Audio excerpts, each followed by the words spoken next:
দেখুন অবস্থা, এটা ভাবা যায়? এটা কি হচ্ছেটা কি? বাপরে বাপ, এই তো দাঁড়ানো যাচ্ছে না। ওরে মা গো, এটা হচ্ছে কি এইরকম? পুরো সাদা হয়ে গেছে বৃষ্টিতে। ভাগ্য ভালো আমরা কলকাতা থাকি না, কলকাতা হলে জলে ভর্তি হয়ে যেত। আমাদের এখানে এত বৃষ্টি হলেও এই যে রাস্তায় জল জমবে না। আমাদের এখানে থাকার মজাই এটা। কি বৃষ্টি হচ্ছে! ঘন্টা খানিক ধরে বৃষ্টিটা হচ্ছে। বাপরে বাপ, ভালো ভয়ানক বৃষ্টি, ভয়ানক। আমাদের এখানে যদি 10 দিনও এরকম বৃষ্টি হয় আর কি, জল জমে না, এত সুন্দর সিস্টেম।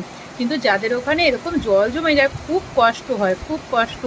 বেরোনো, বাচ্চা কাচ্চা না, খুব খারাপ লাগে, খুবই খারাপ লাগে। মানুষ ঘর থেকে না বেরোলে, কাজ না করলে খাবে কি? বাহ!